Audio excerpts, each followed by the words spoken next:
The number one question on my channel whenever I discuss weight forward is, does it work with the driver? Last week's video discussed the concept of the wrench and how having 100% of your weight forward could dramatically improve your ball striking. And the number one question that ended up down in the comments was, Rob, does this work for the longer clubs and especially the driver? And the answer is emphatically yes, it does. And if you'd like to benefit from having your weight forward with the driver and learn to hit this club better than you ever imagined possible, you're going to want to watch this video.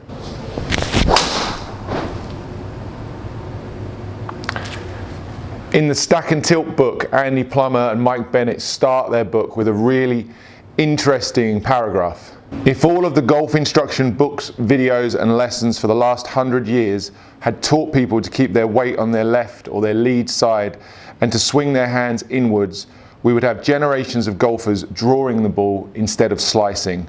Golf would be a different game. Instead, most instruction today teaches moves that lead not only to slicing, but to hitting the ground behind the ball. That's a pretty big statement, and maybe one of the reasons why Stack and Tilt, when it first came on the scene, was considered quite controversial. But that statement resonated with me 15 years ago when I first read it, and it's still true to an extent today. So many people are misconstruing and misunderstanding how the geometry of the swing works. And as such, everybody's scared to put their weight forward, not only with their irons, like I discussed last week with the wrench drill, but certainly with the driver, under the impression that weight forward equals a steeper swing, makes you hit down on the ball, and causes you to slice and lose distance. So today I'm going to tackle that. I'm going to prove to you, just like that shot I hit there, that weight forward with the driver definitely works. The most important thing to understand about weight forward is, where does the weight forward come from? It is not, as so many of you believe, to be sticking all of your weight, your center of your hips and the center of your shoulders, all the way to the front like this. Okay, I would have 100% of my weight on my front foot here. This upper body setup would not be functional for driver. So how do we do it? Weight forward is hips forward. If you think about it like that, I can take my weight and move it all the way to my left foot. Once again, I can raise my trail leg off the ground.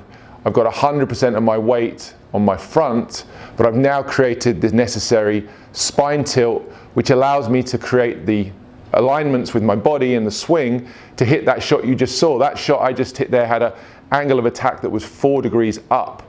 I had all of my weight on my front foot.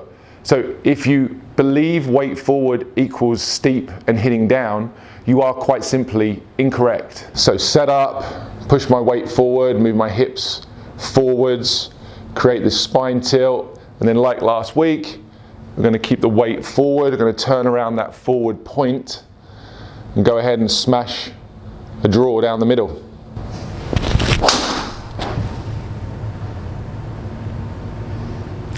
There she goes, another one.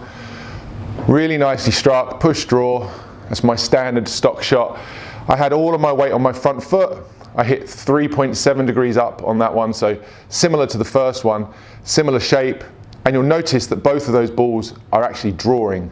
Which brings us on nicely to why having the weight forward and fixing your wrench, your front post and turning around that front leg helps to draw the ball, because it encourages a more inward or more around swing path or hand path. The second thing that Andy and Mike said in that first paragraph was that if people kept their weight forward and would swing their hands inwards, those two things combined help you to make better contact because your weight's forward, and help you to draw the ball because you're swinging slightly more from the inside. And those two things are so simple to do with this exercise. Having the weight forward, staying forward and moving your hands around you becomes really quite simple. I used the analogy last week, it's like the pen and the compass. It's like drawing a circle. That concept stands true whether it's a wedge, the 7-iron, or in our case here, the driver. So once again, set up, weight forward, keep the weight forward, turn the hips around that forward point, helps me to draw this arc with my hands and the club while staying very fixed with my weight.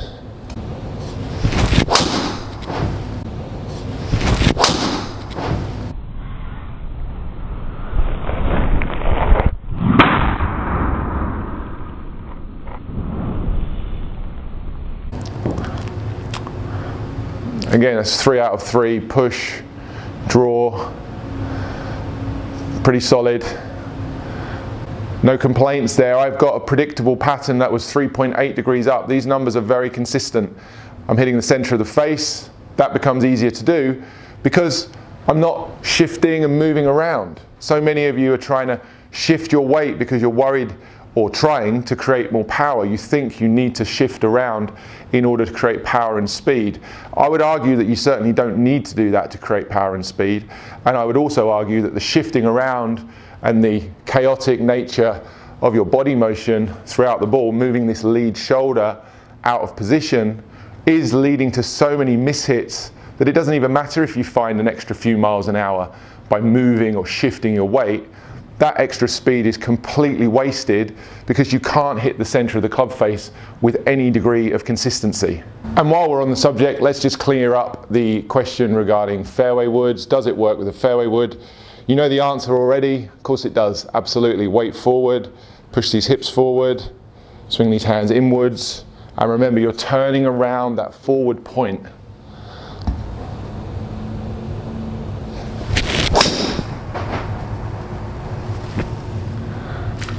Yep, very nice shot, lovely little push, draw, 250 yards. Does it work with a fairway wood? Absolutely. I hit 1.5 degrees down there. I'm still swinging slightly into out, which is exactly the prescription I would give to most of you. If you struggle with any sort of consistency of contact or consistency of curve, this wrench drill, this wrench concept of putting 100% of your weight forward and turning around this forward point should really be the starting point for all of you. Okay, shifting around and moving your weight isn't a recipe for consistency. Does everybody start with their weight 100% forward and keep it there? They don't. But most of you would benefit so much from giving this a try. It helps with keeping the low point more consistent because the weight isn't shifting around. It helps you to create more potential power by turning your hips further and moving your hands more around you. And as we've already discussed, it makes drawing the golf ball so much easier than doing it the other way. So we answered the question, does weight forward work for the driver and does it work with the longer clubs? I think the answer is emphatically yes, it does.